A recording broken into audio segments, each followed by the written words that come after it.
This happened back around 10 years ago. My partner at the time was in a band, and we stayed in his converted garage. It was on a service lane. It's like a street that has businesses down it and the back of houses. He had come home very early that morning and gone to bed. His bandmate was living in a bus at the time, which was parked out in the front as they stored the gear next to our flat in another garage. I woke up at around 5 a.m. hearing screams, mainly from a woman, but also very aggressively shouting from a man, "I'm going to kill you," and so on. The area we were in is not the nicest, although now the area is very hot property, not far from the beach, boutique shops, etc. But this was coming from a house that I thought was condemned. 2 stories, dilapidated, torn curtains, rotting wood, and about 5 broken down cars out in the front that had been picked apart. Turns out someone was living in there. I woke up and went straight to the front door and saw a man stomping around the car on the side of the road, chasing a lady in her pajamas around it, threatening to kill her. She was screaming and crying. Out of instinct, I screamed out something like, "Oi, what the heck are you doing? I'm calling the cops." They both stopped and looked at me, in my pajamas, standing near my door, barefoot. The man had a full leather jacket, pants, and boots, half a face tattoo, and even though he was across the street, I couldn't see the white of his eyes. He was obviously on something, and furious. "I'm going to kill you," he shouted at me. I motioned cutting off my neck with his thumb, and when he turned to me, the woman escaped to the abandoned-looking house and locked the door. I, being brave and stupid, replied, "Come on then," and grabbed a large plank of 2x4 I kept behind the door. I walked outside in my pajamas and leopard print robe with the wood over my shoulder, on the phone to the police. I'm not the smallest person in the world. I must have been around 5'10" foot, but he would have taken me out if he wanted. I think the idea of the police made him second guess. He got the hint and took off down the street. My partner nor the other bandmate in the bus got up. I was pretty angry at both of them. I seemed to be the only one who had the guts to do anything about it. Another lady, across the road, came out also, and we talked about our menfolk not doing anything about it. Anyways, later on that week, a lady came to my house thanking me for helping her niece, that he was some crazy cracked guy that had fallen in love with her and wouldn't take no for an answer. He had come to her house without invitation, expecting that she would welcome his drunk, stupid ass in his open arms to get rejected, which threw him into a rage, to which he proceeded to kick and beat her and chase her around the street. Later on, about a week later, I was told he was arrested and taken away on my street. He was led away by the police handcuffed. I was glad to hear it, as I was terrified that he would come back when I was alone.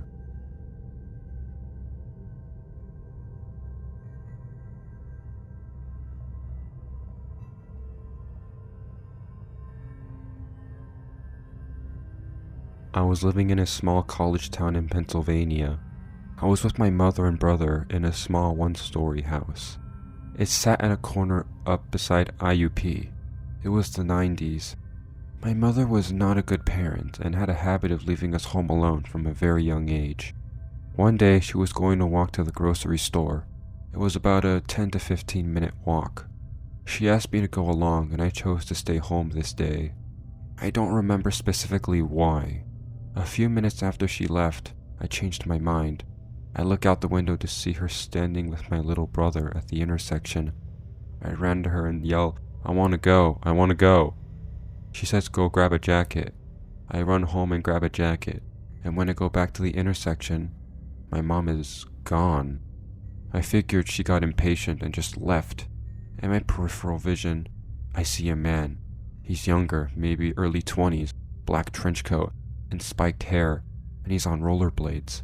He starts to come towards me, and me, as a paranoid child, starts running as fast as I could.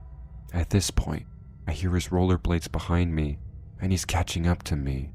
I reach to my house and run in and lock the door behind me. I grab this metal pipe that recently broke off something in the bathroom and hid under my bed. I hear knocking and pounding at the front door. I was so scared. I thought this is how I was going to die. I just remember thinking that if I'm going to die, I'm going to die fighting. I was going to hit him as hard and as much as possible. The knocking stops, my heart still pounding. I wait for some time. I don't know how long it felt, but it felt forever. Slowly, I crawled out from under my bed, and as soon as I turned my head, he was there, at the window. He's looking right at me. I scream and run back under my bed and just wait for my mom. She finally came home. I told her everything, and she didn't believe me, which always bothered me. I just wonder what he wanted. What would he have done to me?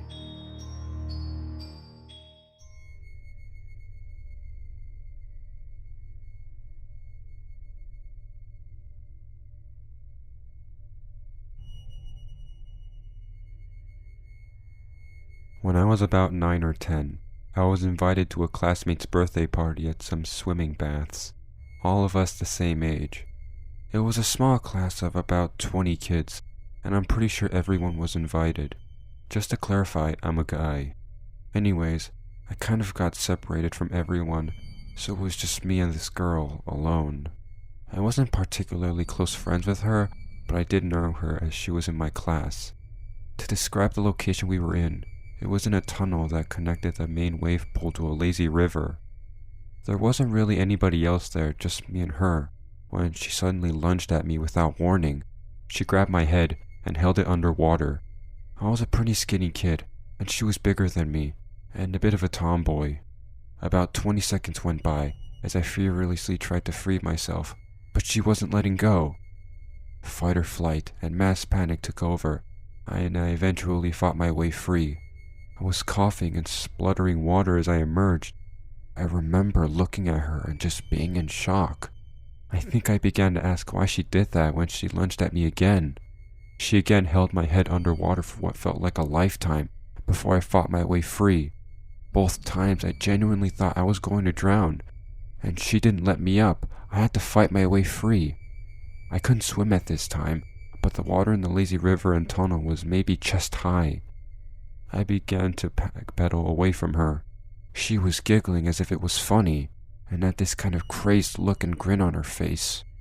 I couldn't just climb out to escape, as it was a tunnel, so I had to try and get out of there. As I was backpedaling, she was following me, and I made sure to keep distance so she couldn't lunge at me again, but she was gaining on me. I actually managed to reason with her as I was so scared of her. I was babbling at her. I tried to distract her by suggesting we go down a water slide together. It worked as I could see her thinking about it, and she stopped chasing me. I managed to escape the tunnel and water, and she slowly followed me, but seemed a bit unsure. I immediately felt more safe as I was out of the water and could see other people as we headed towards the slides. They kept talking all the way up about how fun the slides were, etc., but she didn't really speak at all. Had a really strange look on her face the full time. Anyways, after we went down the slides, I caught up with my friends and just stuck with them for the rest of the time, as I was still a bit shooken up. I never told them about it, as it was a bit embarrassing to admit a girl had tried to drown me, and was worried I'd get teased. But anyways, fast forward to adulthood. This girl turned out to be a lesbian. Not that there was anything wrong with that, but she got with her partner who had 2 or 3 kids from her previous relationship with a guy. Turns out they would torture the kids and eventually killed one of them. She's currently serving a life sentence in prison. I told my friends about this swimming pool incident after hearing about her crimes, and they're pretty sure I'm just making it all up, as none of them took me seriously. Maybe, as I kind of lighthearted said, I was almost victim number 1. However, nonetheless, it is a bit crazy to think back, as she obviously was genuinely a psychopath, and if I'd never fought her off to escape, and then convince her to go down that slide, I genuinely believe she could have killed me.